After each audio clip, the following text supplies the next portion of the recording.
வணக்கம் நேர்களே. சிந்தனை களம் நிகழ்ச்சிக்கு உங்கள் அனைவரையும் அன்புடன் வரவேற்கிறோம். ஒன்றிய பாஜக அரசு, குறிப்பாக பிரதமர் நரேந்திர மோடி தலைமையிலான பாஜக அரசு ஒன்றியத்தில் பொறுப்பேற்றதிலிருந்தே மக்களுக்கு எதிரான சட்டங்களும் திட்டங்களும் நிறைவேற்றப்படுவது வாடிக்கையான ஒன்றாக இருந்து கொண்டிருக்கிறது. அதிரடி திட்டங்கள் எல்லாம் இப்படி வந்து கொண்டே இருக்கின்றன. ஆனால் இன்றைக்கு நடந்திருக்கக்கூடிய ஒரு விஷயம் என்பது மகாத்மா காந்தி அவருடைய பெயரால் ஒட்டுமொத்த எளிய மக்களினுடைய வாழ்வாதாரத்தை காத்த, பொருளாதாரத்தை மேம்படுத்திய அந்த 100 நாள் வேலைவாய்ப்பு திட்டம், இன்னும் சொல்ல போனால் மகாத்மா காந்தி தேசிய ஊரக வேலைவாய்ப்பு உறுதி திட்டம் என்பதை இப்பொழுது விபிஜி ராம்ஜி என்கிற பெயரில், அது நீண்டாக சொல்ல வேண்டும் என்றால் நிச்சயமாக நான் பேப்பரை பார்த்து தான் படிக்கணும், அப்படியான ஒரு சிக்கலான பெயரை வைத்து அந்த மசோதாவை தாக்கல் செய்து மக்களவையில் இன்றைக்கு நிறைவேற்றியிருக்கிறார்கள். மாநிலங்களவையும் வைக்கப்பட்டிருக்கிறது.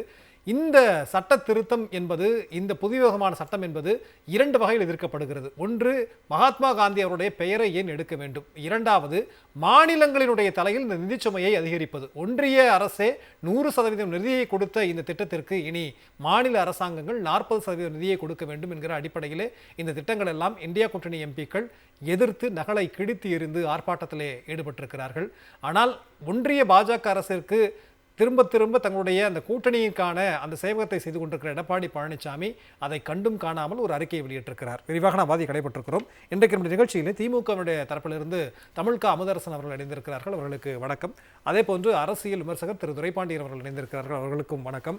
அதே போன்று தமிழ்நாடு விவசாயிகள் கட்சியை சார்ந்த தலைவர் பழனிசாமி அவர்கள் இணைந்திருக்கிறார்கள், அவர்களுக்கும் வணக்கம். காங்கிரஸ் கட்சியினுடைய தரப்பிலிருந்து திரு சந்திரசேகரன் அவர்கள், அவர்களுக்கும் வணக்கம்.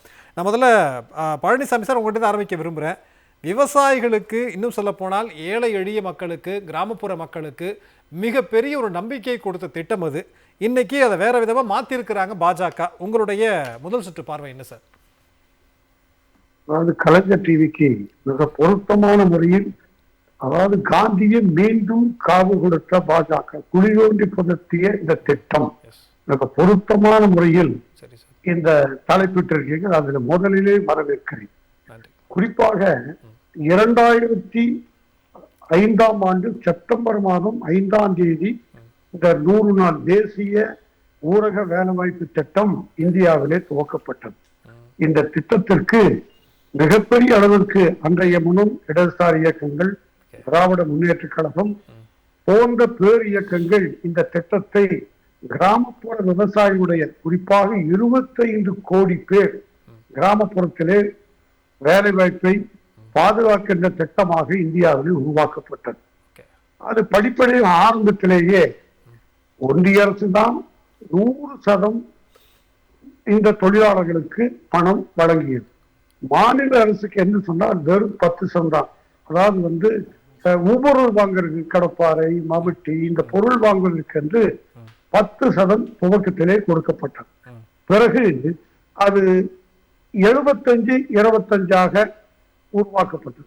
பிறகு படிப்படியாக இப்பொழுது மிக கொடூரமான ஒரு பேர், காந்தியுடைய பெயரையும் மாற்றி, ஏற்கனவே பல திட்டங்கள் நேரு பெயரில் இருந்ததும் அளித்தார்கள், இந்திரா காந்தி பெயரில் ஒழித்து விட்டார்கள்.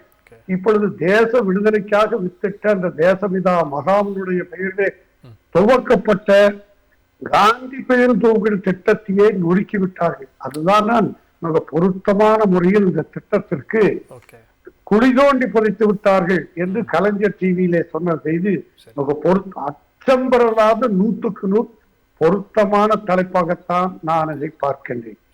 எவ்வளவு பெரிய கொடூரமான கொலை குற்றத்தை ஏற்கனவே கோட்சே கொண்டு குவித்தார். இப்பொழுது அவருடைய வாரிசுகள் இந்த திட்டத்தை திட்டத்தட்ட முடித்து விட்டார்கள். இந்த திட்டம் ஒரு அற்புதமான திட்டம். கிராமப்புறங்களில் இந்த திட்டத்தை உருவாக்கிய நோக்கமே வறட்சி காலத்தில், கடுமையான வெள்ள காலத்தில் கிராமப்புறங்களில் விவசாயத்தை நம்பி பணியாற்றக்கூடிய விவசாய தொழிலாளர்கள் வாழ்வாதாரத்தை சிதைக்காமல் பாதுகாப்பதற்காக, குறிப்பாக கிராமப்புற பொருளாதாரம் காந்தி கண்ட கனவு மிச்சதத்தையும் பாதுகாப்பதற்காக விவசாயத்தை நம்பி விவசாய உற்பத்தியில் பணியாற்றக்கூடிய பட்டியலின மக்கள், ஏழை மக்கள், கிராமப்புற மக்கள், பழங்குடி மக்கள், சாதாரண மக்கள் வாழ்வுக்காக இந்த திட்டத்தை அன்றைய தினம் ஐக்கிய முற்போக்கு கூட்டணி அரசு இந்த திட்டத்தை 2005 கொண்டு வந்தார். அது நடைமுறைப்படுத்தி கிராம பொருளாதாரத்தில் இப்பொழுது பல கிராமங்கள் அழிந்து விட்டன. கிராமத்தில் இருப்பவர்கள் நகரத்தை நோக்கி மெல்ல மெல்ல நகர்ந்து விட்டார்கள். அப்பொழுது கிராமம் மெல்ல மெல்ல 11 ஆண்டு காலத்தில் தன் அழிவை சிந்தித்து வருகிறது. ஆனால் வாய்களிலே பேசுகிறார்கள், கிராமம் முன்னேறிவிட்டது. எங்கே முன்னேறார்கள்? தொழிலாளி அழித்து அவனையும் நசுக்கி திட்டத்தையும் ஒழித்து இப்பொழுது ஒரு கொடூரமான பெயர் என்று சொன்னால் வைத்திருக்கார் பாருங்களேன், விபிஜி ராம்ஜி. அது என்னது? விக்சிங் பாரத் ஜி ராம்ஜி சரஸ். இது 25 இந்த திட்டத்து பெயரையே புரிய முடியவில்லை. அழகாக கிராமப்புறத்தில் காந்திஜி பெயரில் உருவாக்கப்பட்ட திட்டம் மறைக்கப்பட்டு விட்டது. இல்ல நிச்சயமா சார், நீங்க அந்த திட்டத்தினுடைய நோக்கம் என்ன அப்படிங்கிற விஷயங்களை சொன்னீங்க. அதுல மறுக்க முடியாத உண்மைதான். பேராசார் முக்கியம். 100 நாள்ல இருந்து 125 நாளா உயர்த்தி இருக்கிறாங்க. அந்த செயலை தானே நம்ம பார்க்கணும். பேர் என்ன வேணாலும் வச்சுட்டு போட்டு மக்களுக்கு நல்லது தானே அப்படின்னு ஒரு வாதத்தை பாஜக வைக்கிறாங்க. இல்ல, அந்த வாதமே தப்புங்கிற. பெயரை ஏன் மாற்றுகிறீர்கள் என்பதுதான் நாடாளுமன்றத்தில் எம்பிக்கள் குரல் எழுப்புகிறார்கள். காந்தியினுடைய பெயரில் இருக்கக்கூடிய ஒரு நல்ல திட்டத்தை ஏன் சிதைக்கிறீர்கள்? அந்த திட்டத்தில் காந்தி என்ன சொல்கிறார்? கிராமப்புறம் முன்னேற வேண்டும், கிராம பொருளாதாரம் முன்னேற வேண்டும் என்பதற்காக காந்தி பெரும் இந்த திட்டத்தை நிறைவேற்றினார்கள். அப்பொழுது 125 நாள் என்பது நாங்கள்ல, விவசாயிகள் விவசாய தொழில்கள் 200 நாட்கள் இந்த திட்டம் நிறைவேற்றப்பட வேண்டும். ஆனால் இப்பொழுது 125 நாள் 120 நாள் நீங்கள் கொண்டு வந்திருக்கீர்கள். ஆனால் நம்மளுடைய ஜனவரி மாதம் 25ஆம் தேதி தமிழக முதலமைச்சர் ஒரு கடிதம் எழுதினார். அந்த கடிதத்தை நான் நினைவுபடுத்த வேண்டும். அதாவது 1056 கோடி ரூபாயை ஒன்றிய அரசு பாக்கி வைத்ததென்று ஜனவரி மாதம் தமிழக முதலமைச்சர் மாண்புமிகு ஸ்டாலின் அவர்கள் கடிதம் எழுதினார் ஒன்றிய அரசுக்கு. அது பிறகு எப்ப வந்து தெரியுமா உங்களுக்கு? 4 மாதம் கழித்து 2999 கோடி ரூபாயை ஒன்றிய அரசு விடுதலை செய்தது. அந்த விடுவித்த பணம் நோக்கம் 200 நாட்கள் வேலை செய்த பிறகு 200 நாட்கள் கழித்தான் விடுவித்தார்கள். அப்ப இருந்தால் இதோட நோக்கம் என்ன? இந்த சட்டத்தை, இந்த திட்டத்தை நோக்கி நொறுக்குவதுதான் நம்மளுடைய நோக்கம். மெல்ல மெல்ல இல்ல நிச்சயமா சார், நேரடியா திட்டத்தை முடக்குறோம் அப்படின்னு சொல்லி அறிவித்தா நிறைய எதிர்ப்புகள் வரும். அப்படிங்கிற அடிப்படையில 100 நாள் 125 நாளா அறிவிக்கிறோம்னு சொல்லி மக்களை ஏமாற்றுவதற்கான ஒரு முயற்சின்னு உங்களுடைய முதற்கட்ட பார்வையை நடத்திக்கிட்டுவா? அதான் சார். என்னன்னா, ஐயா பசிக்குது, ஐயா சர்க்கரை என்றால் சர்க்கரை காட்டுவதில்லை, பேரில் காட்டி விடுவது. அதாவது இது ஏமாற்று திட்டமாக, ஏமாற்று வேலையாத்தான். இது பழைய நிலைதான் தொடர வேண்டும். ஆனா இன்னும் நிறைய விஷயங்கள் இருக்கு. நிச்சயமா சார், நம்ம பேசுவோம். பழனிசாமி சார், நம்ம பேசுவோம், அடுத்த சுற்றுகள்ல பேசுவோம். ஆனா உங்களுடைய பெயர்லயே இருக்கக்கூடிய தமிழ்நாடு அறிந்த ஒரு விவசாயி ஒருத்தர் வரவேற்றிருக்கிறாரு சார். நம்ம அதை பத்தி பேசுவோம், அடுத்த சுற்றுகள்ல பேசலாம். அமுதரசன், உங்களுடைய பார்வை, 100 நாள் வேலை வாய்ப்பு திட்டம் அப்படின்னு சொல்லப்பட்டதை விபிஜி ராம்ஜி அப்படின்னு பேரெல்லாம் மாற்றி ஒரு மசோதா நிறைவேற்றிருக்கிறாங்க. உங்களுடைய பார்வை? ஆமாம், இது பற்றி தொடங்கும் பொழுதே இந்த திட்டத்தினுடைய பெயர் வாயில நுழையல அப்படின்னீங்க. பாஜக கொண்டு வரக்கூடிய எந்த திட்டங்களுமே வாயில நுழையாது. இது மக்களுக்காக உருவாக்கப்படக்கூடிய திட்டங்கள் இல்லை. எல்லா திட்டங்கள்லையுமே வெறும் சமஸ்கிருத பெயர்கள் மட்டும்தான் இருக்கும். இது நம்ம தலைப்பிற்கு ஏற்ப இந்த காந்தியை காவு வாங்கி இருக்கிறது அவர்களுடைய வழித்தோன்றல்கள். இப்போ நீங்கள் இதெல்லாம் கஷ்டப்படக்கூடாது அப்படிங்கிறதுக்காக தான் மோடி அரசு ரொம்ப கரிசனப்பட்டு ராம்ஜி, ஜி ராம்ஜி, ராம் ராம், ஜி ராம்ஜி அப்படின்னு சொல்லிட்டு இன்றைக்கு திமுகவினுடைய நாடாளுமன்ற உறுப்பினர்கள் சொன்னது போல ஜி ராம்ஜின்னு சொல்லிக்கிட்டு கையில் இருக்கக்கூடிய அக்ஷய பாத்திரத்தை எடுத்துட்டு இன்னைக்கு பிச்சை பாத்திரத்தை கையில் கொடுத்துருக்காங்க. நீங்கள் ராம்ஜி ராம்ஜின்னு சொல்லிட்டு பிச்சை எடுத்துட்டு போங்க அப்படிங்கிறது தான். இந்த 100 நாள் வேலை திட்டத்தால் அம்பானிக்கோ அதானிக்கோ ஏதாவது பயன் இருக்கா? இல்லை. கிராமத்தில் எங்கேயோ ஒடுக்கப்பட்ட ஏழை கிராமப்புற மக்கள் அவர்களுடைய வாழ்வாதாரத்துக்காக ஒரு சுயமரியாதையோடு வாழ்க்கையில் ஒரு வருமானத்திற்காக இருந்தது. இது இந்த கார்பரேட்டுகளுக்கெல்லாம் எந்த பலனும் இல்லை. அவங்க எக்கேடோ கெட்டு சாப்பிட்டு எங்களுக்கு அதை பற்றியெல்லாம் கவலை இல்லை அப்படிங்கிறத மனசில் வச்சு, ஏன்னா அம்பானி அதானிக்கு ஒன்றுனா நாட்டையே விற்று அவர்களுக்கு நஷ்டத்தை ஈடு பண்ணி கொடுக்கறதுக்கு மோடி குரூப் பாஜக RSS தயார் நிலையில் இருக்குது. ஆனால் ஏழை எளிய மக்களுக்குன்னா அது அவங்க வாழணும்னா அவசியமே கிடையாது பாஜகவை பொறுத்த வரைக்கும். ஸோ அதன் அடிப்படையில் தான் இன்னைக்கு காந்தியினுடைய பெயரை மட்டும் அவர்கள் காவு கொடுக்கல, இந்த திட்டத்தையே காவு வாங்குவதற்கான அத்தனை வேலைகளையும் சூழ்ச்சியாக இந்த புதிய சட்ட திருத்தத்தின் மூலமாக இன்னைக்கு நடைமுறைப்படுத்தியிருக்கிறாங்க. இன்னைக்கு 125 நாள் அப்படின்னு சொன்னா ஒன்றிய அரசு அவங்க எவ்வளோ ஃபண்டு ஒதுக்குதோ அதுக்குட்பட்டு தான் இந்த திட்டம் நடைமுறைப்படுத்தப்படும். ஓகே. இப்போ இந்தியா முழுவதும் அவங்களுடைய விருப்பத்திற்கு உட்பட்டது. மாநில அரசினுடைய அப்பட்டமான இது உரிமைகளை பறிக்கக்கூடிய ஒரு செயல். இப்ப எங்கேயோ இப்ப அரியலூர்லயோ ஜெயங்கொண்டத்திலேயோ மதுரை பக்கத்திலேயோ விருதுநகர் பக்கத்திலேயோ தூத்துக்குடியிலையோ திருநெல்வேலியோ எங்கேயோ ஒரு மூலையில ஏரியோ குளந்தூர் வாடுறதோ அண்டை எடுக்கிறதோ மரம் நடுறதோ ஏதோ ஒரு வேலையை செஞ்சுட்டு இருப்பாங்க, தேவையான வேலைகள். இப்போ பாஜக என்ன சொல்லுது, என்ன வேலை செய்யணும்னு நாங்க சொல்றோம், என்ன தேவை இருக்குதுங்கிறத நாங்க சொல்றோம். இப்போ குளம் வெட்டணும் அதுக்கு தான் இவ்வளவு ஃபண்டு ஒதுக்குறோம் அப்படின்னா, இப்போ தூத்துக்குடியிலையோ திருநெல்வேலியிலையோ குளம் வெட்ட தேவையில்லை அப்படின்னு சொன்னா 100 நாள் வேலை திட்டம் இங்க செயல்படுத்தப்படாது. இது வேற மாநிலங்கள்ல 125 நாளுங்கிறாங்க. இது வரைக்கும் முழுமையாக நிதி கொடுத்துட்டு இருந்த பாஜக இப்ப என்ன பண்ணுது, 60% தான் நான் கொடுப்பேன். இல்ல அது திருத்தம், இது வரைக்கும் முழுமையெல்லாம் கொடுக்கல, 90% இருந்தது. இல்ல அதுக்கு முன்னாடி பெயர்ல திட்டத்துல சட்டத்துல இருந்தது. மோடி எப்ப ஆட்சி பொறுப்புக்கு வந்தாரோ அவருடைய கண்ணை உறுத்திய முதல் திட்டமே இந்த காந்தியினுடைய பெயர்ல இருக்கக்கூடிய இந்த திட்டம். காந்தினாலே அவர்களுக்கு ஒரு குற்ற உணர்வு, கையெல்லாம் பார்க்கும் பொழுது ரத்தக்கரை படிஞ்சே இருக்குது. அந்த குற்ற உணர்வுல இப்ப காந்தியை மறுபடியும் எடுத்துட்டாங்க.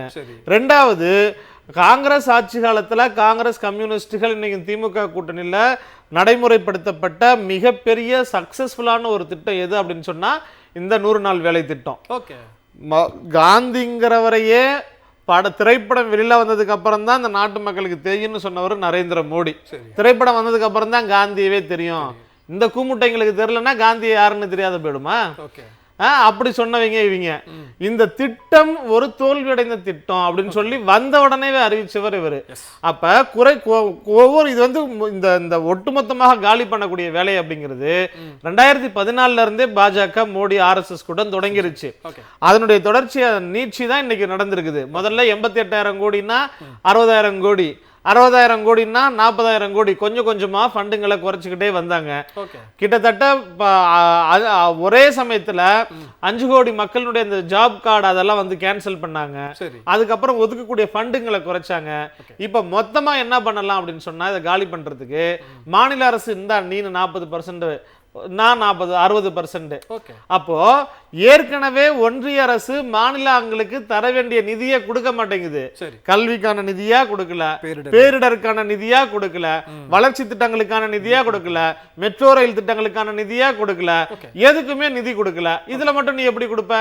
நிச்சயமா நீங்க சொல்றதனுடைய அடிப்படையில என்ன வேலை செய்யணும், எவ்வளவு நிதி அப்படிங்கறதெல்லாம் அவங்க சொல்லுவாங்க. ஆனா கொடுக்கறது மட்டும் மாநில அரசு அப்படிங்கிறது ரொம்ப வேதனையான ஒரு விஷயம் தான். பேசலாம் மற்ற சுற்றுகள்ல. துரைபாண்டியன் சார், உங்களுடைய முதல் சுற்று பார்வை. முதல்ல நான் ஒரு விஷயத்தை பாராட்டணும். நீங்கள் மீண்டும் கொல்லப்பட்ட காந்திங்கிற மாதிரி ஒரு தலைப்பு கொடுத்தது இருக்கும் பாரு, அது பாராட்டப்பட வேண்டிய ஒரு அம்சம். Thank you sir. நம்ம நேஷனல் ஃப்ரண்ட் கவர்மெண்ட் இருக்கும்போது மாறி மாறி பிரதமர்களை உருவாக்க வேண்டிய சூழ்நிலை இருந்தது. அன்றைக்கி மேடம் சோனியா காந்தி பிரதமர் ஆவதை இவர்கள் ஒரு உணர்ச்சி வசப்படுத்தும் மக்களை வந்து திசை திருப்பி ஒருத்தர் நாடாளுமன்ற உறுப்பினர் ஆக முடியும் என்றால் பிரதமராக ஆக முடியும், ஆனால் அவர் பிரதமர் ஆகக்கூடாதுன்னு ஒரு எதிர் பிரச்சாரம் பண்ணாங்க. அவங்களே மனமும் வந்து இடதுசாரிகளையும் அதாவது மதச்சார்பற்ற சக்தியெல்லாம் கூப்பிட்டு உங்களில் யாராவது ஒருத்தர் பிரதமர் ஆகுனாங்க. அப்போ பல பேர் ஆனாங்க, கொஞ்ச நாள் கழித்து போயிட்டாங்க. அப்போ அதுக்கு அந்த நேரத்தில் ஒரு பேச்சுவார்த்தை நடந்தது. சிபிஎம்மோட பொதுச் செயலாளர் ஹரிகிஷன் சிங் சுர்ஜித் அவர் சோனியா மேடத்தோட பேசிட்டு வெளியே வர்றார். பேசிட்டு வெளியே வரும்போது பத்திரிக்கைக்காரங்களாம் கிண்டல் பண்ணுறாங்க. மீடியாலாம் அவரை முன்னாடி சூழ்ந்துக்கிட்டு நூற்றுக்கணக்கானவன், what is is Surjit ji, why you are suffering, you going there running here, what is இஸ்ன்னு அவர் கடந்து போகிறார். மறுபடியும் ஒரு கேள்வி, at least for a change why don't we have a பிஜேபின்னு கேட்டான். அப்போ அந்த வயசான கிழமை சொல்கிறாரு ஃபார் எ சேஞ்ச் அப்படின்னு நின்ட்டார். கேட்டு ஒரு பதில் சொன்னார், ஒரு மாற்றத்துக்காக சோறு சாப்பிட்றதுக்கு பதிலாக வெஸ்தை சாப்பிடுவீங்களான்னு கேட்டார். இப்போ இந்திய நாட்டு மக்கள் கிட்டத்தட்ட விஷத்தை சாப்பிட்ட மாதிரி ஒரு கொடுமையை அனுபவிக்க ஆரம்பித்து விட்டார்கள். நீங்கள் அந்த பேர் கரெக்டாக வச்சுருக்கீங்கன்னு நான் ஏன் சொல்கிறேன்னா, காந்தியை திட்டமிட்டு கொண்டார்கள். ஏதோ தற்செயலாக நடந்த நடவடிக்கை இல்லை. அவரை உயிரோடு இருக்கும்போது இதே கோட்ஸே கத்தி எடுத்து குத்த போனார். அவர் மலைவாச ஸ்தலத்தில் ஓய்வு எடுக்கும்போது அப்போ நீ வாயா நம்ம பேசலான்னாரு. மறுபடியும் ஜனவரி 20ஆம் தேதி ஒரு கையெறி குண்டு வீசினாங்க. அதுக்குள்ளே காந்தி கடந்து போயிட்டார், அதனால் படலை. மறுபடியும் 30ஆம் தேதி தாக்குதல் நடத்தினாங்க. அப்படி இந்த 30 தாக்குதல் நடத்தினவங்க இது என்ன எப்படிப்பட்ட சதிகாரர்கள் என்பதற்காக நான் சொல்கிறேன். தாக்குதலை கொன்னுட்டு என்ன செய்தியை பரப்ப முயற்சி பண்ணாங்க, எப்படி இப்போ திருப்பரங்குன்றத்தில் பண்ணுறாங்களோ அதே மாதிரி என்ன செய்தி, காந்தியை கொன்றது ஒரு முஸ்லீம் என்று ஒரு செய்தியை பரப்ப முயற்சி செய்தார்கள். அந்த இடத்துல மவுண்ட் பேட்டன் வந்துட்டாரு, நேரு வந்து நின்றுட்டாங்க. இதை புரிஞ்சுக்கிட்டாங்க, ஏதோ கலாட்டா பண்ணுறாங்க, ஆர்எஸ்எஸ் காரனுங்க கலாட்டா பண்ணுறாங்கன்னு சொன்னோன்னே அன்னைக்கு அகில இந்திய வானொலியிலையும் வந்த செய்தி அடிக்கடி 10 நிமிஷம் 5 நிமிஷத்துக்கு ஒரு தடவை ஒரு செய்தி என்ன வந்ததுன்னா, காந்தியை கொன்றது ஒரு இந்து தான், இதுதான் அன்னைக்கு பிரச்சாரம் பண்ணாங்க. ஸோ அன்னைக்கு காந்தியை கொன்றார்கள், இன்னைக்கு காந்தியின் பெயரை எடுத்து விட்டார்கள். மீண்டும் மீண்டும் காந்தியை போட்டு குத்தி குத்தி கொலை பண்ணுறதான் இந்த கொலைகார கூட்டத்துக்கான வேலை ஒன்று. இதில் இந்த மகாத்மா காந்தி பேரை எடுத்தது மட்டும் இல்லை பிரச்சனை. பல பேர் பல மாதிரி இதை பேசுகிறாங்க. நீங்கள் ஒரு விவசாயின்னு சொன்னீங்களே, நீங்கள் விவசாயின்னு அவங்கெல்லாம் சொல்லாதீங்க. நம்ம விவசாயின்னு ரொம்ப அறிவாளிங்க. இந்த அறிவுக்கு சம்மந்தம் இல்லாத ஒரு விவசாயி 100 நாள் வேலை திட்டத்தை 125 ஆக்கியிருக்காங்கன்னு சொல்கிறாரு. அவருக்கு அந்த அறிவு இல்லைன்னு தான் நான் சொல்ல விரும்புறேன். இப்ப கொண்டு வந்திருக்கக்கூடிய சட்டத்துல அதானே சார் இருக்கு, அதை நான் சொல்றேங்க. இப்ப அதை நான் சொல்றேன், அதான் உங்களுக்கு அடிப்படை அறிவே இல்லை.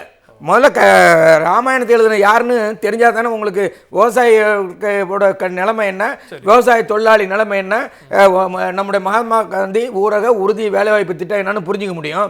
ஆனா ஒரு உதாரணத்துக்கு நீ அந்த கேள்விக்கு முதல்ல பயில் சொல்லிடுறேன். இந்த திட்டத்தின்படி மிகச்சிறப்பாக நடைமுறைப்படுத்திய மாநிலங்கள் தமிழ்நாடு, ஒரிசா, சத்தீஸ்கர். இந்த 3 மாநிலத்தில் எந்த மாநிலத்திலுமே 50 நாளைக்கு மேல வேலை கொடுக்கல. நல்லா கவனிச்சுங்க.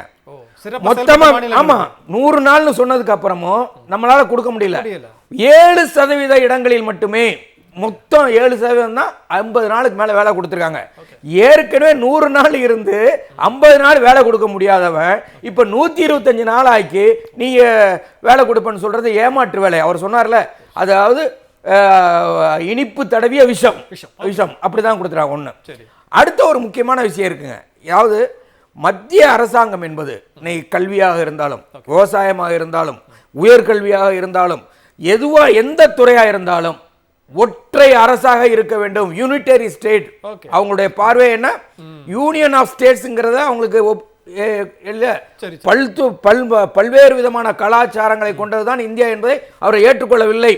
யூனிட்டரி ஸ்டேட், ஒற்றை இந்தியா. அந்த ஒற்றை இந்தியா எப்படி இருக்கணும்னா எல்லா அதிகாரங்களையும் படைத்த இந்தியாவாக இருக்க வேண்டும். இப்ப இங்க வந்துட்டாங்க. நான் அதுக்கு ஒரே ஒரு தகவலை மட்டும் சொல்லிடுறேன். இந்த 2005 தோழர் அருமையா சொன்னார் அமுதன். அதாவது இடதுசாரிகளும் திமுக போன்ற கட்சிகளாக ஒன்றாக சேர்ந்து கிராமப்புற வறுமையை ஒழிப்பதற்காக கொண்டு வந்த ஒரு நல்ல திட்டம். இன்னொரு நல்ல திட்டம்னா ரைட் டு இன்ஃபர்மேஷன், தகவல் பெறும் உரிமை. இது ரெண்டும் யூபிஏ ஒன்று கொண்டு வந்த மிகச்சிறந்த திட்டங்கள். இந்த திட்டத்தை கொண்டு வந்த உடனே செப்டம்பர் 2005 கொண்டு வந்ததுல இருந்து 2015 ஒரு 10 வருஷத்துல ஒரு ஆராய்ச்சி நடத்துறாங்க. அந்த ஆராய்ச்சி நடத்துறது யாருன்னா ஆக்ஸ்போர்ட் யூனிவர்சிட்டியோட ஹியூமன் ரைட்ஸ் கமிஷன். அவங்க ஒரு ஆராய்ச்சி பண்றாங்க, உலக வங்கி ஒரு ஆராய்ச்சி பண்றாங்க. இவங்க 2 பேரும் ஆராய்ச்சி பண்ணி, நல்லா கவனிங்க, ஏழை தாயின் மகன் அடிக்கடி சொல்லிக்கிறாரு. ஆராய்ச்சியினுடைய முடிவில் என்ன கண்டுபிடிக்கிறான், 27% 27 கோடி மக்களை வறுமை கோட்டுக்கு மேலே கொண்டு வந்த திட்டம் இந்த திட்டம் தான். Okay, right. நல்லா கவனிச்சு பாருங்க. இப்ப இவங்க சொல்றாங்களே நாங்க 25 கோடி பேரை நீங்க கொண்டு வரல. இந்த திட்டம் கொண்டு வந்தது 27 கோடி மக்களை வறுமை கோட்டுக்கு மேல. அந்த திட்டத்தை தான் ஏழை தாயின் மகன் இன்னைக்கு ஒழித்து கட்டி. நிச்சயமா நம்ம அதுல இன்னொரு கூறு வைக்க வேண்டியது இருக்கு. இப்போ அமுதரசன் சொன்னது மாதிரி யாருக்கு என்ன வேலை அதுலயே இருக்கு, சட்டத்திலே இருக்கு. அதான் வர நாங்க என்ன வேலையை செய்யணும் அப்படிங்கிற முடிவு பண்ணிட்டா நாளைக்கு அவர்களுக்கு விருப்பப்பட்ட மாநிலங்களுக்கு மட்டும் அதை ஒதுக்குவார்களா? மீண்டும் வஞ்சனை, மீண்டும் வஞ்சனை. சந்திரசேகரன் சார் உங்கள்கிட்ட தான் கேட்க விரும்புகிறேன். காந்தியினுடைய பெயரை எடுத்து விட்டு அதில் நிறைய மாறுதல்கள் பண்ணி மாநில அரசாங்கங்களுக்கும் சுமையை ஏற்றி வைத்திருக்கிறது இந்த புதிய திட்டம். உங்களுடைய கருத்து? முதல்ல இந்த மோடி அரசுக்கு 3 பேரை பிடிக்காது. ஒரு நபர்கள், தலைவர்கள் எடுத்துக்கொண்டால், 1 மகாத்மா காந்தி, 2வது ஜவஹர்லால் நேரு, 3வது அண்ணல் அம்பேத்கர். இதுல காந்தியடிகள் தேச தந்தையாகிவிட்டார். அவரை எப்படி சிதைப்பது என்பதை கொஞ்சம் கொஞ்சமாக அவர்கள் செய்து கொண்டிருக்கிறார்கள். நேரு அவர்களை பற்றி நீங்க சொல்லவே வேண்டாம். எங்கு எடுத்தாலும் நேருவை குற்றம் சொல்வது அல்லது குறை சொல்வது பாராளுமன்றமாக இருக்கட்டும் அல்லது பொதுக்கூட்டமாக இருக்கட்டும் மோடி அவர்கள் பேசுவதை வழக்கமா வச்சிருக்காரு. அம்பேத்கரை அவர்களால் கை வைக்க முடியவில்லை, அதனால் அவரை டச் பண்ணாம இருக்காங்க. இதுல காந்தி அவர்களை பற்றி, மகாத்மா காந்தி அவர்களை பற்றி ஒரு மத்திய அமைச்சர் கூட அங்க சொல்றாரு, நாங்கெல்லாம் பாஜகவினர்லாம் கூட சொல்றாங்க, நாங்க மகாத்மா காந்தியை நாங்கள் போற்றுபவர்கள், ஏற்கனவே தூய்மை இந்தியாவில் மகாத்மா காந்தி பெயரைத்தான் வைத்திருக்கிறோம். எங்க அங்க பெயரை வைத்தாங்க? ஒரு கண்ணாடியை போட்டாங்க, அதுல ஒரு சிம்பிளா. ஏன் அதுல கூட ஒரு பெயர் வைத்திருக்கலாமே, அது கூட வைக்க அவர்களுக்கு மனமில்லை. அதை சிதைப்பதுதான் அவர்களுடைய நோக்கம் என்பது முதல் கருத்து. இரண்டாவது எடுத்துக்கிட்டீங்கன்னா, இந்த மகாத்மா காந்தி ஊரக வேலைவாய்ப்பு திட்டம் என்பது கொரோனா காலத்தில் கூட ஒரு விவசாயிகளுக்கு, பல கோடி விவசாயிகளின் வாழ்வில் ஒரு விளக்கேற்றிய திட்டமாக பார்க்கலாம். ஒருவேளை உணவுக்கு கூட கஷ்டப்படுகின்ற ஒரு சூழ்நிலை இல்லாமல் செய்த ஒரு திட்டமாக இந்த திட்டம் அமைந்தது அப்படிங்கிறத நம்ம பார்க்கணும்.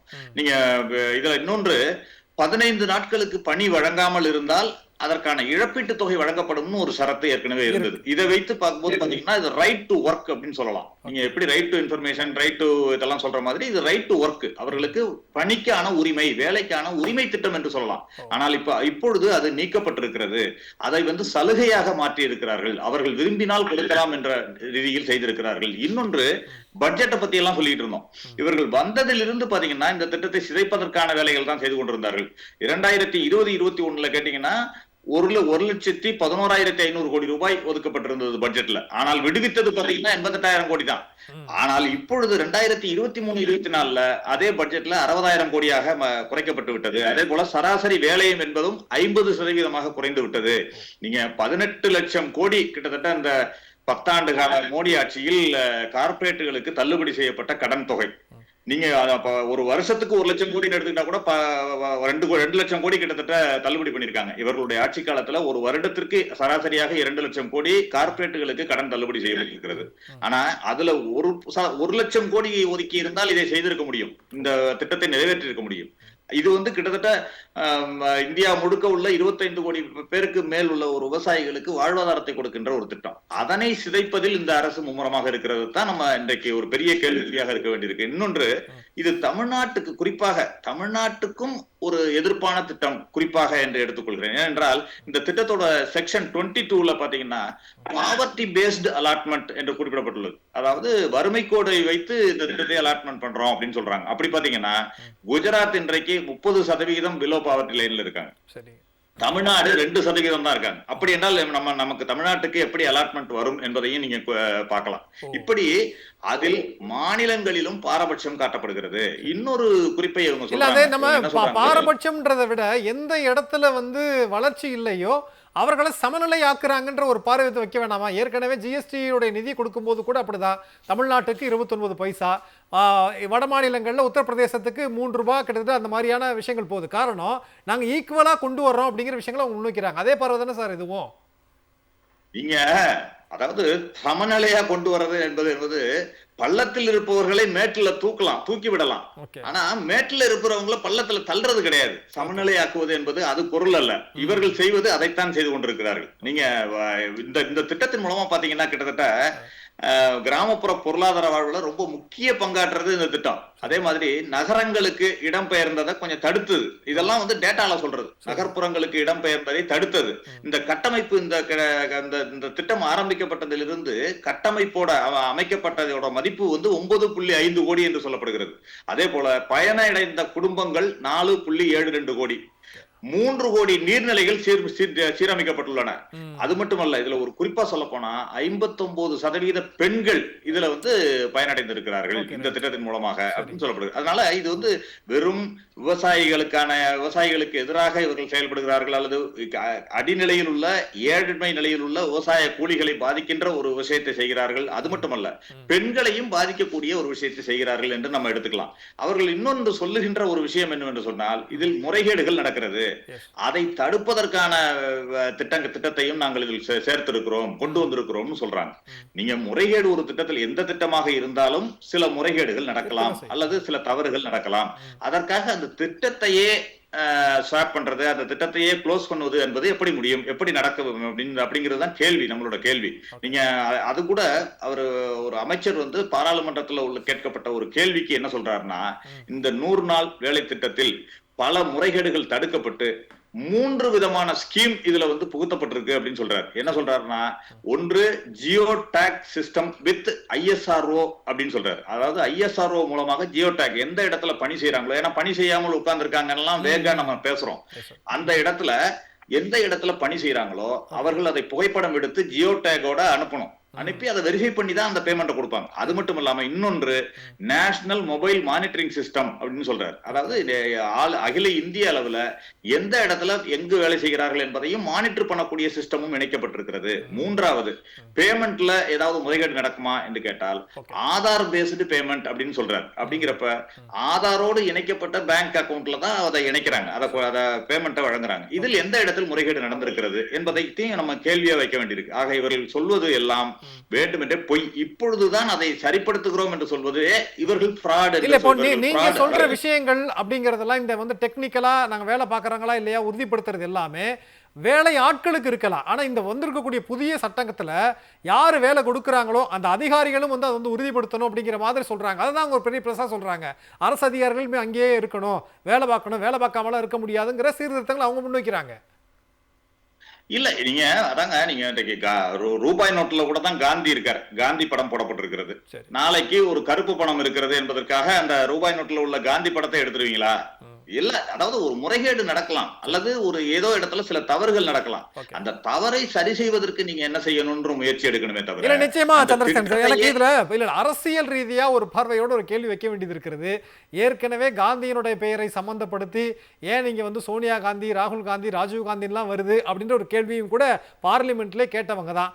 அதாவது அதுக்கு சம்பந்தம் இல்லை அப்படின்னு ஒரு பக்கம் வைத்துக் கொண்டாலும் கூட நீங்க பொலிட்டிக்கலா நீங்க ராகுல் காந்தி நாளைக்கு மக்கள் மத்தியில போகிற போது அந்த அடையாளம் நீண்டு கொண்டே போகிறதா, இந்தியாவிற்கான அடையாளம், அப்ப அதை வந்து ஒழிக்கணுங்கிற ஒரு பார்வை பாஜகவுக்கு இருக்காங்கிற ஒரு கேள்வி. அதாவது தனிப்பட்ட காந்தி மேல விரோதமா இல்ல பொலிட்டிக்கலா இப்படி ஒரு பார்வை உங்களுக்கு இருக்கான்ற கேள்வி இருக்கிறது. பழனிசாமி சார், உங்கள்கிட்ட தான் கேட்க விரும்புறேன். ஏற்கனவே முதல் சுற்றினுடைய நிறைவில் நான் அந்த கேள்வி கேட்டேன். உங்களுடைய பெயரை வைத்திருக்கக்கூடிய இன்னொரு விவசாயி இதனால பாதிப்பு இல்லை, பேரு மட்டும் கொஞ்சம் நீங்க ஆலோசனை பண்ணணும், அது வந்து கொஞ்சம் மறு ஆய்வு பண்ணணும்னு சொல்லி ஒரு கோரிக்கை வைத்திருக்கிறார். அந்த கேள்வி. ரெண்டாவதா இன்னொன்னு, இப்ப கொண்டு வந்திருக்கக்கூடிய இந்த சட்ட திருத்த புதிய சட்டம் என்பது நிலக்கிழார்களுக்கு ஆதரவானதா அப்படிங்கிற ஒரு பார்வையும் வந்து வைக்க வேண்டியது இருக்கிறது. ஏன்னா இந்த வேலை செய்யறதுனால விவசாய வேலைக்கு வந்து ஆளு கிடைக்கலன்ற குற்றச்சாட்டு திரும்ப திரும்ப வைக்கிறதுனால அப்படி ஒரு பார்வை ஒன்றிய பாஜகவுக்கு இருக்கா? ரெண்டுத்துக்கும் சேர்த்தே பதில் ப்ளீஸ். தமிழ்நாட்டினுடைய விவசாயிகளின் நலன் கருதி பாடுபடுவதாக பச்சை துண்டை அப்பொழுது போட்டுக்கொண்டு உருமாலை கட்டிக்கொண்டு எடப்பாடி பழனிசாமி கருத்தை கொண்டிருப்பார். ஆனால் உண்மையிலுமே இந்த 125 நாள் வேலை வாய்ப்பை அதிகரிக்க நேரத்தில் 24 கோடி பேருக்கு தொழிலாளர்களில் இப்பொழுது 8 கோடி பேர் அந்த பட்டியலிருந்து நீக்கி இருக்கார் என்பது அவருக்கு தெரியாது, தெரியறதுக்கு வாய்ப்பு இல்லை. இது அவருக்கு தெரியாது. இன்னொன்று, காலையில 11 மணிக்கு ஒரு புகைப்படம், மாலை 2 மணிக்கு ஒரு புகைப்படம் எடுக்கப்பட வேண்டும். இது எங்கும் நடைமுறை உள்ளது. ஆனால் விவசாயிகள் இப்ப கேரளாவில், ஆந்திராவில், கர்நாடகாவில், இப்பொழுது நான் தமிழக முதலமைச்சர் விவசாயிகள் நலன் கருதி சட்டமன்றத்தில் விவசாயத்துக்கு தனி பட்ஜெட் தமிழ்நாட்டில் தவிர வேறு எங்கும் நிறைவேற்றப்படவில்லை. இது மறுக்க முடியுமா என்பதுதான் மற்றவர்களை நான் கேட்கிற கேள்வி. ஆனால் தமிழ்நாட்டிலும் இந்தியாவிலேயே விவசாயிகளுக்கு என்று தனி பட்ஜெட் போட்டு அதில் நல்ல திட்டங்கள் எதாவது நிறைவேற்றப்பட வேண்டும் என்று முதலில் அறிவித்தோம். நான் கேட்பது, தமிழக முதலமைச்சர் அவர் இதை செய்வார் என்று நாம் நம்புகிறோம். விவசாயிகள் நகரம், மாநகரம், பேரூராட்சி பகுதியிலும் இரவிலும் விவசாயிகளுக்கு உறுதுணையாக இவர்கள் பயன்படுத்தப்பட வேண்டும். மற்ற மாவட்டங்களில், மாநிலங்களில் இது பயன்படுத்தப்படும். இந்தியாவில் அப்படி அல்ல. ஆனால் கேரளாவில், ஆந்திராவில், கர்நாடகாவில் இந்த தொழிலாளர்களும் விவசாயிகளுக்கு உதவியாக பயன்படுகிறார்கள். அது தமிழ்நாட்டில் பயன்படுவதற்கு எடப்பாடிக்கு சொல்லுவதற்கும் அதை பயன்படுத்தக்கூடிய போதிய நேரமும் வாய்ப்போ சிந்தனையில் இருக்காது என்பதுதான் கருதுகிறேன். ஆனால் நிச்சயமாக தமிழக முதல்வர் ஸ்டாலின் அவர்கள் விவசாயிகள் பயன்பெறுகிற இந்த திட்டத்தை நிறைவேற்றுவதற்கு அவர் முயற்சிப்பார் இருக்கிறோம். இவ்வளவு பெரிய விவரங்களை சொல்வதற்கு அவருக்கு முழுமையாக படிக்கப்பட வேண்டும். இந்த 125 நாளில் எவ்வளவு யாருக்கு பயன்படும் என்பதும் அவருக்கும் தெரியாது, படிக்கப்பட வேண்டும். ஆனால் நாங்கள் இப்பொழுது பார்ப்பது கிராமப்புறங்கள் முன்னேற வேண்டும்.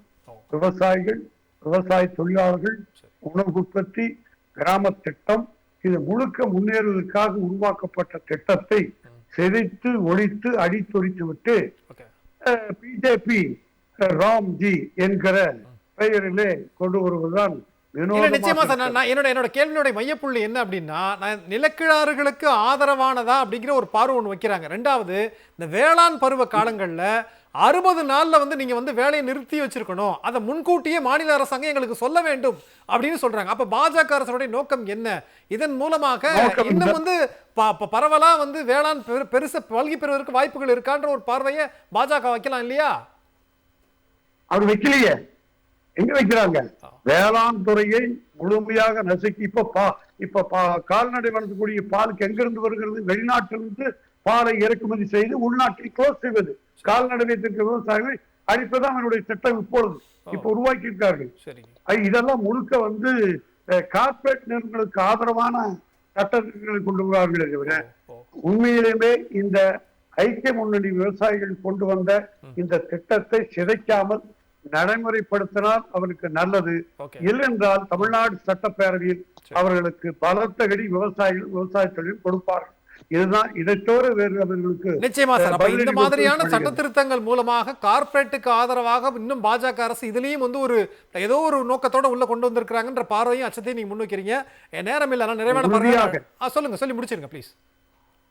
அதாவது இந்த திட்டம் என்பது இவர்கள் கொண்டு வந்து திட்டுவது முழுக்க கிராம பொருளாதாரத்தை நொறுக்குவது, விவசாயியினுடைய வாழ்வாதார சிதைப்பது, உணவு உற்பத்தியை பறிப்பது, கார்ப்பரேட் ஆதரவாக செயல்படுவது, அந்நிய செலவாணிக்கு ஆதரவளிப்பதுதான் இந்த திட்டத்தின் நோக்கம். இதை நிராகரிக்கப்பட வேண்டும். ஐக்கிய முன்னணி அரசாங்கம் கொண்ட திட்டம் தொடர்ந்து நீடிக்கப்பட வேண்டும். அதை மறுத்தால், அதை ஒழிக்க நினைத்தால் இவர்கள் தமிழ்நாட்டில் அப்புறப்படுத்தப்படுவார்கள். வருகிற சட்டமன்ற தேர்தல் பதிலடி கொடுக்கப்படும். நிச்சயமா அமதர்சன், இதுக்கு முன்னாடி இருந்த அந்த வேலைகள்லாம் கிராம சபைகளே தீர்மானித்து அவங்க தான் பிளான் பண்ணுவாங்க எந்தெந்த வேலைகள். இனிமேல் அவங்களே சொல்றாங்கன்றது மாநில உரிமைங்கிறதை கடந்து கிராம சபைகளுடைய உரிமையே பறிப்பதாக ஒண்ணா. ரெண்டாவது, எடப்பாடி பழனிசாமி மேல முதலமைச்சர் அவர்கள் ஒரு குற்றச்சாட்டு வச்சிருக்கிறாங்க. அப்படியே பட்டும் படாமலும் தொட்டும் தொடாமலும் ஒரு விமர்சனத்தை வச்சிருக்கிறீங்க அப்படின்னு. அது ரெண்டுக்குமான கேள்வி. நிறைவான பரவ எடுத்துங்க ப்ளீஸ். அவன் பாஜக எது செஞ்சாலும் அவர்கள் காலால் விடக்கூடியதை தலையால் சுமந்து யசூர் நான் உங்கள் அடிமைன்னு சொல்லக்கூடிய இடத்துல இருக்கக்கூடியவர் எடப்பாடி பழனிசாமி. பேரை மாத்தாதீங்கன்னு சொல்லியிருக்காருங்க. ஆமா, அதை தாண்டி வேற என்ன சொல்லியிருக்கிறாரு? இல்ல அதை கூட இப்ப எல்லாரும் சொல்றாங்களே அப்படின்னு சொல்லிட்டு கூட்டத்தோட கோவிந்தாபடணுங்கிறதுக்காக சொல்லுவாரே தவிர அதுக்கே என்ன காரணம்னு கேட்டா சொல்ல தெரியாது. அந்த ஸ்கிரிப்டே கூட பாஜக எழுதி கொடுத்துருக்கலாம். இது நீங்க இதை மட்டும் சொல்லுங்க அப்படின்னு சொல்லிட்டு அவங்க கொடுத்த ஸ்கிரிப்டா இருக்கலாம். சரி, பழைய அடிமைகள் தான் இவ்வளவு கேடுகட்ட அடிமைகளாக இருக்கிறாங்கன்னு பார்த்தா புதிய அடிமைகள் மக்களுக்காக ஒன்றென்றால் நான் நிப்பேன் அப்படின்னு சொல்லக்கூடிய புதிய அடிமைகள் எங்கேயாச்சும் ஒரு இடத்துல நீ பேசிருக்கியா? களத்துல இல்லாதவங்க நான் ஏங்க பேச போறேன்னு சொல்லிட்டாரு. ஆர்எஸ்எஸும் களத்துல இல்ல, தேர்தல் களத்துல இல்ல, பேச மாட்டியா? அவங்க தான் காந்தியை கொன்னவங்க. இப்ப நீனு அதாவது பாஜகவினுடைய தொங்கு சதைகளாக இங்க இருந்துகிட்டு மக்களுக்காக நாங்க நிக்கிறோம் அப்படின்னு சொல்லிக்கிட்டு வசனம் மட்டும் பாஜக ஸ்கிரிப்ட் நாக்பூர் கொடுக்குற ஸ்கிரிப்டை படிச்சுக்கிட்டு மக்களை ஏமாற்றக்கூடிய திசை திருப்பக்கூடிய வேலைகளை இந்த பழைய அடிமைகளும் புதிய அடிமைகளும் பண்ணிட்டு இருக்கிறாங்க. நீங்க மேலும் ஒரு கேள்வி கேட்டீங்க, இது மீண்டும் ஒரு ஆண்டான் அடிமை முறைக்கு வழிகொள்ளுமானா கண்டிப்பா வழிகொள்ளும். ஏன்னா 60 நாட்கள் 365 நாளும் இருந்த வேலை வாய்ப்பை 60 நாள் நிறுத்துறாங்க. இப்ப நடந்த நாடாளுமன்ற கூட்டத்தொடர்ல ஒன்றிய ஊரக இணையமைச்சர் என்ன சொல்லியிருக்கிறாருன்னா, நாங்க சராசரியா 50 நாட்கள் வேலை கொடுத்துருக்கோங்கிறாங்க. 100 நாள் வேலை திட்டம் அப்படிங்கிறதே 100 நாள் 100 நாள் 100 நாள்னு ரொட்டேஷன்ல வந்துகிட்டே இருக்கும். 365 நாள் வேலையில இருக்கும். ஆனா நாங்க 50 நாள் தான் கொண்டு வந்திருக்கிறோம்னு பெருமையா ஆவரேஜ் டேட்டை சொல்லக்கூடிய இடத்துல இருக்கக்கூடியவங்க இப்ப பர்டிகுலரா 60 நாள் நிறுத்துறாங்க அப்படின்னா அந்த 60 நாள் என்ன பண்ணுவாங்க? வீட்டில் இருக்கிறவங்க என்ன பண்ணுவாங்க? மறுபடியும் நிலச்சுவாந்தார்கள்ட்ட போவாங்க. அவன் வேலை தருவானா? மறுபடியும் அவங்க கிட்ட ஒரு கொத்தடிமை. ஏற்கனவே சொன்ன இவங்க சொன்ன குற்றச்சாட்டு வேலை செய்யறதுக்கு ஆள் இல்லைங்க, அது அதனால எங்களால அறுவடை பண்ண முடியலங்கிற ஒரு குற்றச்சாட்டு இருக்கு. அது இங்க இருக்கக்கூடிய சில அந்த ஆமக்கரி ஆட்கள்லாம் திட்டமிட்டு பரப்பிய உள்நோக்கத்தோடு பரப்பிய அந்த ஒரு பொய் வதந்தி. ஏன்னா ஒரு வீட்டுல 2 பேர் 3 பேர் இருக்கிறாங்கன்னா அந்த 3 பேருக்கும் 4 பேருக்கும் 100 நாள் வேலை திட்டத்துல கிடையாது. ஒரு குடும்பத்துல ஒருத்தருக்கு தான். மற்ற 3 பேரோ 2 பேரோ ஒருத்தரோ விவசாய வேலைக்கு தான் போறாங்க. அப்படி இருக்கக்கூடிய பட்சத்துல இங்க இந்த வேலைக்கு ஆள் கிடைக்கல அப்படிங்கறதே ரொம்ப வந்து பொய். அதையும் தாண்டி இன்னைக்கு வட மாநிலத்தவர்கள்லாம் வந்துட்டாங்கன்னா 100 நாள் வேலைங்கிறது எவ்வளவு, ஒரு 150 ரூபாய் 200 ரூபாய் கிடைக்குது. அந்த வேலைக்கு அந்த கூலியை கூட கொடுக்காம அவர்களுடைய உழைப்பை சுரண்டக்கூடிய இடத்துல நீங்க இருக்கிறப்ப அதை உங்களால கொடுக்க முடியலங்கிறதுனால தானே 100 நாள் வேலைக்கு வரான். அப்ப இதெல்லாம் வந்து இதை கொச்சைப்படுத்துறதுக்கு, இந்த திட்டத்தை ஒழித்து கட்டுறதுக்கு 2014 இருந்து பாஜகனுடைய இந்த அடியாட்கள் செய்துட்டு இருக்கக்கூடிய பரப்புரை, அந்த பரப்புரையை வந்து நம்ம கூடுதல் வேலிட் பாயிண்டா இங்க வந்து எடுத்துக்க முடியாது. சோ இதெல்லாம் தான் சேர்ந்து இந்த திட்டத்தை ஒழித்து கட்டுவதற்கான வேலையாக, ஆக்கப்பூர்வமான கருத்துக்களாக பாஜக முன்வைக்குது. ஆனா அதுல எந்தவித அடிப்படை ஆதாரங்களும் இல்லை. இப்ப தொடர்ந்து இப்ப 60 நாள் வேலை இல்லாத இருக்கப்ப ஒரு முதலாளிகிட்ட போகும்போது மீண்டும் அவன் என்ன பண்ணுவான், நிரந்தரமா அவங்கிட்ட பணியமர்த்தி கொள்வதற்கான வேலைக்கு போவான், அல்லது மிக குறைவான கூலியை கொடுப்பான். அவரோட உழைப்பை சுரண்டக்கூடிய ஒரு இடத்துல இருப்பாங்க. சோ அவர்களை மீண்டும் போயிட்டு இன்னொரு இடத்துல இந்த நிலச்சுவாந்தாரம் முக்கியமான ஒரு பாயிண்ட் எல்லாமே சொன்னாங்க. என்னன்னா 100 நாள் வேலை வாய்ப்பு திட்டத்துல நான் அங்க போனா இவ்வளவு கூலி கிடைக்கும், எனக்கு அதுக்கு ஈக்குவலா கொடு, இல்லைன்னா அதுக்கு மேல கொடுன்னு நிலவக்கிட்ட பேசலாம். இனிமேல் அந்த வாய்ப்பு இல்லாம அதற்கான வாய்ப்பே கிடையாது.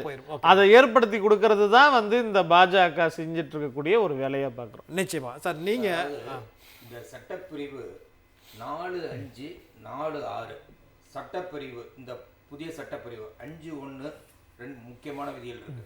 அது என்னன்னா, இனிமேல் வேலை என்பது it is not a demand, supply oriented. இன்னைக்கு வந்து ஒரு பத்திரிகையில், ஆங்கில பத்திரிகையில் வந்திருக்க தலையங்கம் சேஞ்ச் ஃபார் த வொர்ஸ், ஒரு மோசமான நிலையை நோக்கிய மாற்றம் அப்படின்னு எழுதிட்டு கடைசியாக அவங்க என்ன சொல்கிறாங்க, it has been what has been proposed is supply driven. முன்னாடி என்ன டிமாண்ட் ட்ரிவன், இப்போ சப்ளை ட்ரிவன். நீ ஒரு நல்ல கேள்வி கேட்டீங்க. அதாவது இந்திய நாட்டில் கிராமப்புறத்தில், கிராம பஞ்சாயத்தில் என்ன வேலை செய்யலாம், கிராம மேம்பாட்டுக்கு அதை எப்படி பயன்படுத்தலாம் என்று திட்டமிடுதலை மாற்றி, நல்லா கவனிங்க, காந்தி உண்மையான ஆன்மா எங்கே இருக்கிறா, கிராமப்புறத்தில் இருக்கிறன்னு சொன்னார். அவர் பெயரையும் எடுத்துட்டு இப்போ காந்தி சொன்ன அந்த கிராமப்புறத்தோட வளர்ச்சியையும் தடுத்து, இனிமே யாரு நான் கிராமப்புறத்தை வாக்கியா வெட்டணும்னா மோடி கிட்ட கேட்கணும். நல்லா புரியுதுங்களா? அதிகார குவிப்பு மீண்டும் மீண்டும் ஏற்பட்டு கொண்டிருக்கிறது. அப்போ இந்த அதிகார குவிப்புக்கு என்ன காரணம்னு ஆராய்ச்சி பண்ணீங்கன்னா, இப்போ நடந்துகிட்டு இருக்குல்ல, நம்ம இந்திய ஏற்கவில்லை என்றால் உங்களுக்கு கல்விக்கான நிதி தரமாட்டோம். அதே மாதிரி இவங்க சொல்ற வேலையை தானே செய்யணும். அப்போ அந்த கோயில், அந்த குறிப்பா ஒரு புரோகிதர் வீட்டில் கூட போய் வேலை செய்யணும்னு சொல்லுவாங்க. அங்க வேலை செஞ்சினா உனக்கு சம்பளம் கொடுப்பேன்னு கூட சொல்லுவாங்க. என்ன வேணா நடக்கலாம், எந்த நிலைக்கு வேணாலும் போகலாம். அப்போ அந்த அது ஒரு பக்கம். இன்னொரு நிதி சுமையை அதிகரிக்கிறார்கள். ஏற்கனவே நம்ம விவசாயி பேசும்போது சொன்னா, இந்த சட்டத்திலே என்ன கொண்டு வரானா, ஏற்கனவே 90%, 10% என்பது அட்மினிஸ்ட்ரேட்டிவ் காஸ்ட், அவ்வளவுதான். ஆனா பொருள் வாங்குறோம்ல, அந்த பொருள்ல 75-25 வந்துருச்சு. இப்போ என்னன்னா எல்லாத்தையும் சேர்த்து 60 அவங்க கொடுப்பாங்க, 40 இவங்க கொடுப்பாங்கன்னா, அப்போ இந்த வேலையை தேர்ந்தெடுக்கும் பொழுது என்ன பிரச்சனை வர ஆரம்பிக்குதுன்னா, பட்ஜெட்ல குறைச்சிட்டே வந்தாங்க. இப்போ என்ன ஆகும்னா அவங்க டிசைட் பண்றாங்க எந்த வேலையை எப்பொழுது நீ எடுக்க வேண்டும் என்பது ஒண்ணு. நீ இன்னொரு அருமையான கேள்வி தோழரும் ரொம்ப அருமையா பயிர் சொன்னார். மீண்டும் நிலைச்சுவாழ்ந்தார்களிடம் பண்ணை அடிமையை உருவாக்குகிற ஒரு திட்டம். இவர்களுக்கு இந்த ஆண்டான் அடிமை இதுங்கிற நிலவையை நோக்கி தான் இந்தியாவை இழுத்து செல்ல முயற்சி செய்கிறார்கள். அதனுடைய ஒரு பகுதியாக தான் இன்னைக்கு இந்த திட்டத்தை கொண்டு வந்திருக்காங்க. இப்போ என்ன, இந்த 60 நாளுக்கு நீ விவசாய வேலைக்கு தான் போகணும், வேற எந்த வேலைக்கும் போகணும். நான் விவசாய வேலையை நான் சொந்தமாக வச்சிருக்கேன், யார்கிட்ட போகணும் விவசாயத்துக்கு? கிராமத்தில் மீண்டும் பண்ணையாரிடம் போய் அடிமையாகி வேலை செய்ய வேண்டிய ஒரு சூழ்நிலையை உருவாக்குகிறார்கள். அப்போ இந்த திட்டம் என்பது காந்தியின் பெயரை எடுத்த திட்டம். காந்தி சொன்ன கிராமப்புற ராமராஜ்யம், அதையும் ஒழித்து கட்டுகிற திட்டம். அதற்கு மேல இன்னொரு முக்கியமான விஷயம் என்னன்னா, ஆகாத மாநிலங்கள், திராவிட முன்னேற்ற கழகத்தின் தலைமையில் இருக்கிற ஆட்சிக்கு எதிராக, இடதுசாரி ஆட்சிக்கு எதிராக, திரிணாமுல் காங்கிரஸ் ஆட்சிக்கு எதிராக, இப்படி ஆளுங்கட்சிக்கு எதிரான மாநிலங்களுக்கு எதிராக நிதியை பயன்படுத்தி விரட்டுகிற ஒரு சர்வாதிகார போக்கை இந்த திட்டம் கொண்டு வந்திருக்கிறது. இது எதிர்க்கப்பட வேண்டிய ஒரு நல்ல விஷயம். என்னன்னா, பாராளுமன்றத்தில் எல்லா பாராளுமன்ற உறுப்பினர் ஒன்று சேர்ந்து எதிர்கட்சி இந்தியா கூட்டணி எதிர்ப்பு தெரிவித்தார்கள். ஜனநாயகம் எப்படி செத்துக்கிட்டு இருக்குங்கிறதுக்கு ஒரு உதாரணம் சொல்றேன். அடுத்த நாள், முதல் நாள் ராத்திரி 1:30 மணி வரல விவாதம் நடக்குதுங்க. அடுத்த நாள் காலையில வந்து ஓட்டெடுப்பு நடத்தணும். ஓட்டெடுப்பே நடத்தல, குரல் வாக்கு மூலம் நிறைவேற்றிவிட்டு சபாநாயகர் ஓடிவிட்டார். அவையை ஒத்தி வைத்து விட்டு ஓடிவிட்டார். ஏன்னா என்றால் மீண்டும் எதிர்ப்பு வரும் என்று பயந்து கொண்டு. ஸோ இந்த நாட்டில் ஜனநாயகம் என்பது கீழே தள்ளப்பட்டு இப்பொழுது சர்வாதிகாரம் மேலோங்கி கொண்டிருக்கிறது என்பதற்கான நடவடிக்கை தான் இந்த பாராளுமன்றத்தில் இந்த சட்டம் நிறைவேறியதும். கண்டிப்பா சார். சந்திரசேகரன் சார், இதுல பாஜக ஒவ்வொரு மாநிலங்கள்லையும் அடுத்தடுத்து வெற்றி பெறுது இல்லையா? இப்ப பீகார் மாநில தேர்தல் முடிஞ்ச உடனே இப்படியான ஒன்று, அவர்களுக்கு ஒரு பக்கம் வெற்றி வர வர வர இன்னும் நடைமுறையில வந்து சில விஷயங்கள்லாம் யோசிச்சு தயங்கிட்டு இருந்த விஷயங்கள்லாம் தைரியமா செயல்படுத்த தொடங்குறாங்களா? ரெண்டாவது, பொலிட்டிக்கலா காந்திங்கிற பேரே உங்களுக்கு சிக்கலா இருக்கு, அதனால இப்படி ஒரு பார்வையான்ற ரெண்டு கேள்வி. முதல்ல காந்தி என்ற பெயர் சிக்கலா இருக்குன்றதை நம்ம இது பண்ண முடியும். ஏனென்றால் இவர்கள் கோட்ஸே கொண்டாடுபவர்கள் எப்படி காந்தியை போற்றுவார்கள் என்று நம்ம எதிர்பார்க்க முடியும். அதனால அது ஒன்று. இரண்டாவது, காந்தி என்ற பெயர் ஒன்று. இரண்டாவது, காந்தி கண்ட கிராம சுயராஜ்யம். நீங்க ராஜீவ் காந்தி அவர்களுடைய கனவே பாத்தீங்கன்னா பஞ்சாயத்து ராஜ், பஞ்சாயத்துகளுக்கும் அதிகாரம் செல்ல வேண்டும் என்பதற்காக பஞ்சாயத்து ராஜ் சட்டம் கொண்டு வரப்பட்டது. ஆனால் இன்றைக்கு பஞ்சாயத்து டிசைட் பண்ண வேண்டிய, பஞ்சாயத்துல நடக்கிற ஒரு வேலையை வந்து சென்ட்ரல் கவர்மெண்ட் எப்படி டிசைட் பண்ண முடியும்? டெல்லியிலிருந்து எப்படி சொல்ல முடியும்? ஆக இவர்கள் வந்து அதிகார குவியலை நோக்கி, அதாவது ஒரு சர்வாதிகார போக்கை நோக்கி சென்று கொண்டிருக்கிறார்கள். அதே மாதிரி நாடாளுமன்ற ஜனநாயகத்தை பத்தி எல்லாம் தோழர் பேசினார். அதே மாதிரி கடந்த 2-3 வருடங்களுக்கு முன்பு நம்ம பார்த்திருக்கோம் விவசாய சட்டங்கள். விவசாயிகளை, அதாவது விவசாயத்தையும் கார்பரேட்டுகளிடம் ஒப்படைப்பதற்காக ஒரு 3 விவசாய சட்ட திருத்தங்களை கொண்டு வந்தார்கள். அதை எதிர்த்து கிட்டத்தட்ட 1.5 ஆண்டு காலம் விவசாயிகள் போராடியும் இவர்கள் கண்டுகொள்ளவில்லை. 700க்கும் மேற்பட்ட விவசாயிகள் மடிந்தார்கள். ஆனாலும் அது பணிந்து, அந்த விவசாயிகள் போராட்டத்துக்கு பணிந்தோ அல்லது அடுத்து வருகின்ற தேர்தலுக்கு பணிந்தோ இந்த அரசு மீண்டும் அதனை பின்வாங்கியது, அந்த விவசாய சட்டங்களை திரும்ப பெற்றது. அதே போன்றதொரு நிலை இந்த சட்டத்திற்கும் ஏற்படும் என்று நம்புகிறேன். ஏனென்றால் இந்தியாவின் கிராமப்புறங்களில் முதற்கொண்டு இதற்கான எழுச்சி போராட்டம் தொடரும். போராட்டம் தொடரும் பொழுது இவர்கள் கண்டிப்பாக இதை பின்வாங்கியே தீர வேண்டிய ஒரு நிலைமை சொல்றீங்க சார். ஏன்னா ஏற்கனவே பல லட்சம் தொழிலாளர்கள் இதுல இருந்து நீக்கப்பட்டிருக்கிறாங்க. இந்த KYC எல்லாம் அப்டேட் பண்ணி நிறைய பேர், அப்ப எழாத வந்து ஒரு பெரிய புரட்சியோ இல்ல மக்களுடைய எதிர்ப்போ இப்ப வரும், நீங்க எப்படி நினைக்கிறீங்க? இன்றைக்கு முழுமையாக இந்த திட்டம் சீரழிக்கப்பட்டிருக்கிறது. நீங்க கொஞ்சம் கொஞ்சமாக, அதாவது ஸ்லோ பாய்சன் கொடுக்கிறது ஒரு வகை, ஆனா நேரடியாக விஷத்தை கொடுத்து சாப்பிட வைத்திருக்கிறார்கள். இன்றைக்கு இந்தியா முழுவதிலும் உள்ள விவசாயிகள் மீது ஒரு வஞ்சனையோடு, வஞ்சக போக்கோடு இந்த அரசு நடந்து கொண்டிருக்கிறது என்பது விவசாயிகளுக்கே இன்றைக்கு புரிய ஆரம்பித்திருக்கிறது. கண்டிப்பாக விவசாயிகள் கிராமந்தோறும் ஒரு போராட்டத்தை முன்னெடுக்கும் பொழுது கண்டிப்பாக இவர்கள் பின்வாங்கியே தீர வேண்டும். ஏனென்றால் இவர்கள் அந்த விவசாயிகளுக்காக இல்லை என்று சொன்னாலும் கூட அடுத்தடுத்து வருகின்ற தேர்தல்களில் தாங்கள் வாக்குகளை பெற, வாக்குகளை கேட்டு அவர்களிடம் செல்ல வேண்டும் என்ற நோக்கத்திற்காகவாவது இவர்கள் பின்வாங்குவார்கள் என்ற நம்பிக்கை எனக்கு இருக்கிறது. ஏனென்றால் ஜனநாயகத்தின் மீது, இந்திய ஜனநாயகத்தின் மீது இவர்களுக்கு நம்பிக்கை இல்லாமல் இருக்கலாம், ஆட்சியாளர்களுக்கு நம்பிக்கை இல்லாமல் இருக்கலாம். ஆனால் என்னை போன்ற, நம்மை போன்ற கட்சி அரசியலில் ஈடுபடுகின்ற, ஜனநாயகத்தின் மீது நம்பிக்கை வைத்திருக்கின்ற பலருக்கும் இதில் எனக்கு அந்த நம்பிக்கை இருக்கிறது. கண்டிப்பாக விவசாயிகளோ அல்லது பொதுமக்களோ கிராமப்புறத்திலிருந்து போராட ஆரம்பிக்கும் பொழுது, அந்த எதிர்ப்பு அவர்களுக்கு எடும் பொழுது கண்டிப்பாக அதிலிருந்து பின்வாங்குவார்கள் என்ற நம்பிக்கை எனக்கு இருக்கிறது. நீங்க இவர்கள் இதுல ஒரு விஷயத்தை பாக்குறேன். நீங்க பல சட்டங்கள் எடுத்துக்கிட்டீங்கன்னா, மக்களுக்கான தொழிலாளர் நல சட்டங்களாக இருக்கட்டும், விவசாயிகளுக்கான சட்டங்களாக இருக்கட்டும், இது மாதிரி சட்டங்களை எதையுமே விவாதம் இன்றி நிறைவேற்றுகின்ற ஒரு போக்கு இவர்கள்ட்ட இருக்கு. ஒரு சர்வாதிகார நோக்கோடு, அதாவது பெரும்பான்மை அடிப்படையில் நிறைவேற்றுவது என்பது வந்து ஏற்றுக்கொள்ள முடியாது ஜனநாயகத்துல. நீங்க விவாதம் வைக்கிறீர்கள், ஒரு பாராளுமன்ற கூட்டுக்குழுக்கு அனுப்பி இருக்கலாம். அவ்வளவு அவசரமாக இதனை நிறைவேற்ற வேண்டிய தேவை என்ன என்ற கேள்வியும் இருக்கு. அப்படி இவர்கள் ஜனநாயகத்தை புறக்கணித்து, புறந்தள்ளி, ஜனநாயகத்தை குழி தோண்டி புதைத்து விட்டு இந்த மாதிரி ஒரு சட்டங்களை எல்லாம் நிறைவேற்றுவது என்பது மக்கள் மத்தியில் கண்டிப்பாக கொந்தளிப்பை ஏற்படுத்தும். அது அடுத்தடுத்த தேர்தல்களில் அவர்களுக்கு அடி கொடுக்கும் பொழுது அவர்கள் உணர்வார்கள். அதைத்தான் நம்ம போன தடவை விவசாய சட்டங்களை பின்வாங்கியதை நம்ம பார்த்தோம். கண்டிப்பா சார். முதலமைச்சர் அவர்களும் அதுதான் சொல்லியிருக்கிறாங்க. எப்படி 3 வேளாண் சட்டங்களை நீங்க திருப்பி வாபஸ் வாங்குனீங்களோ அதே மாதிரியான சூழல் இதுலயும் வந்து ஏற்படும் அப்படின்னு முதல்வரும் வந்து சொல்லியிருக்கிறாங்க. நிறைவான பார்வை எடுத்துக்கிறேன். ரொம்ப சுருக்கமா சார். ஒரே ஒரு விஷயம் தான், அந்த பாயிண்ட்டுக்கு வந்துட்டார். அதாவது வேளாண் சட்டத்தை முறியடித்தது ஒன்று, 4 தொழிலாளர் நல சட்டங்களை கொண்டு வந்தாங்க அரசாங்கம். நல்லா கவனிச்சு பாருங்க. எத்தனை நிமிடம் பேசியிருப்பாங்கன்னு நினைக்கிறீங்க? 4 சட்டம், 3 நிமிடம் விவாதம், இவ்வளவுதான். எதிர்கட்சிகள் எல்லாம் போராடி கொண்டிருக்கிற பொழுது முடிச்சு அனுப்பிட்டாங்க. இல்லை, அவங்க வந்து பாராளுமன்ற நிலைக்குழுக்கு அனுப்புங்கன்னு சொன்னாங்க. அது ஒரு பக்கம். அடுத்தது இந்த சட்டம் ராத்திரி முழுவதும் பேசிட்டு விடிஞ்ச உடனே குரல் வாக்கும்ல. இப்போ இதுல வந்து ஒரு சர்வாதிகாரத்தன்மை வெளிப்படுகிற. நீங்க யாராவது பங்களாதேஷ்ல மாணவர்கள் போராடுவார்கள் என்று எதிர்பார்த்தீர்களா? இல்ல, நம்ம யாரும் எதிர்பார்க்கல. அதுவும் ராஜபக்ச குடும்பத்தை எடுத்து இப்படி ஒரு போராட்டம் வருமானு. அதே மாதிரி பல இடங்கள்ல இன்னைக்கு போராட்டங்கள் வந்து கொண்டிருக்கிறது. இன்னைக்கு வந்து இந்தியாவில் ஒரு கொதிநிலையை நோக்கி மத்திய அரசாங்கம் தள்ளி கொண்டிருக்கிறது. விவசாயியும் தொழிலாளியும் சேர்ந்து இந்திய நாட்டில் கோடிக்கணக்கானவர்கள் தெருவில் இறங்கி போராட ஆரம்பித்தால் மோடி அல்ல அவருடைய தாத்தாவா இருந்தாலும் முறியடிப்பார்கள். ஆனால் அவர் திருட்டு வாக்கு மூலமா மீண்டும் தேர்ந்தெடுக்கப்படலாம். திருட்டு வாக்கு நல்லா ஞாபகம். அவங்க வந்து இப்ப நம்மளை நம்பிலாம் அவங்க இல்ல, தேர்தல் கமிஷனை நம்பி திருட்டு வாக்கை நம்பிதான் இவர்கள் ஜனநாயகம் என்ற பெயரில் ஒரு ஆட்சி நடத்தி கொண்டார்கள். எனவே வாக்கு திருடர்களையும் மக்களால் தோற்கடிக்க முடியும் என்பது ஏற்கனவே ஒரு உதாரணம் இருக்கிற விவசாய போராட்டம். இப்பொழுதும் மீண்டும் அப்படிப்பட்ட ஒரு போராட்டத்தை தொடங்க வேண்டிய அவசியம் எதிர்க்கட்சிகள் இப்பொழுது கையில் எடுத்திருக்கிறார்கள். கண்டிப்பா சார், நிச்சயம். அதாவது ஒரு பக்கம் 100 நாள் வேலைவாய்ப்பு திட்டத்தை மழுங்கடிக்கப்பட்ட ஒரு புதிய சட்டம் அப்படின்னா, இன்னொரு பக்கம் அந்நிய துறையில நேரடியா 100% அந்நிய முதலீடையும் வந்து கொண்டு வந்திருக்கிறாங்க.